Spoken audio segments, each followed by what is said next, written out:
আসসালামু আলাইকুম, সবাই কেমন আছেন? চোখে যা দেখি ইউটিউব চ্যানেল থেকে আপনি সবাইকে স্বাগতম। আমাদের ভুক্তভোগী ভাই আবু সুফিয়ান হিরণ, আমরা অনেকে ওনাকে চিনি। আমাদের বিভিন্ন কর্মসূচিতে ভুক্তভোগীদের নিয়ে উনি সামনে ছিলেন। তো ওনার একটা ভয়েস আমার চোখে আসলো। উনি সবাইকে আহ্বান জানিয়েছেন আমাদেরকে 26শে মে, আপনারা অনেকেই জানেন 26শে মে 2025 সাল, মানে এই মাসের 26 তারিখ রোজ সোমবারে একটি কর্মসূচি হাতে নেওয়া হয়েছে আমাদের সকল ভুক্তভোগীদেরকে নিয়ে। প্রত্যেক ক্যাটাগরি, সকল ক্যাটাগরি 22 সাল থেকে শুরু করে এখন অবধি যত ভুক্তভোগী আছে প্রত্যেককে নিয়ে। তো আবু সুফিয়ান ভাইয়ের ভয়েসটি আপনারা শুনুন। আসসালামু আলাইকুম। সম্মানিত সহযোদ্ধা ভাইরা, রাত 1টার উপরে বাজে।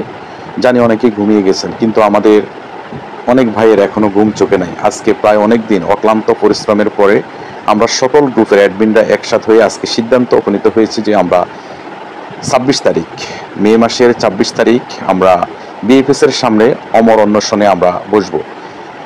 এই অমর অন্বেষণে অংশগ্রহণ করবেন সকল ক্যাটাগরির ভুক্তভোগী ভাইয়েরা, যেমন family visa, agriculture visa, apartment ভুক্তভোগী ভাই, স্পন্সর ভুক্তভোগী ভাই, সকলে আপনারা আপনাদের নিজের চিন্তাধারা মনে করে আপনারা আসবেন, কারণ এটাই আমাদের শেষ অমর অন্বেষণ। আমরা বিভক্ত হয়ে আর কোনো অমর অন্বেষণ করতে চাই না। সকলেই নিজের মনে করে আপনারা চলে আসবেন 26শে মে রোজ মঙ্গলবার বিএফএস এর সামনে।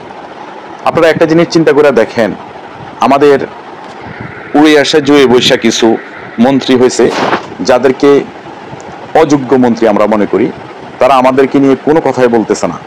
বারবার ইটালির প্রধানমন্ত্রীর সাথে দেখা হচ্ছে, ইটালির স্বরাষ্ট্রমন্ত্রী আসতেছে, আমাদেরকে নিয়ে কথা হচ্ছে না। তারা কথা বলে রোহিঙ্গাদেরকে নিয়ে, তারা কথা বলে অবৈধ লোকদেরকে নিয়ে, তারা কথা বলে অবৈধ যারা চলে যাচ্ছে তাদেরকে কিভাবে স্থায়ী করবে। আমরা যে অরিজিনাল নুলস্তাধারী, আমি মনে করি আমরা 60,000-এর মধ্যে এখন 40,000 অরিজিনাল লোক আছি। কারণ আমাদের তাহলে রিজেক্ট কেন করলো না আজকে 22-23 মাস? তাই আমি সকলকে অনুরোধ করব, আপনারা সকলে ভেদাভেদ ভুলা সকলে আসেন, আপনারা প্রাণ খুলে কথা বলতে পারবেন। এটাই আমাদের শেষ অমর অন্বেষণ। সকল ফ্যামিলি ভিসা, অ্যাপার্টমেন্ট ভুক্তভোগী, এগ্রিকালচার স্পন্সর সকলকে সাদর আমন্ত্রণ জানাচ্ছি। আপনারা 26 তারিখ বিএফএস এর সামনে চলে আসুন। আসসালামু আলাইকুম।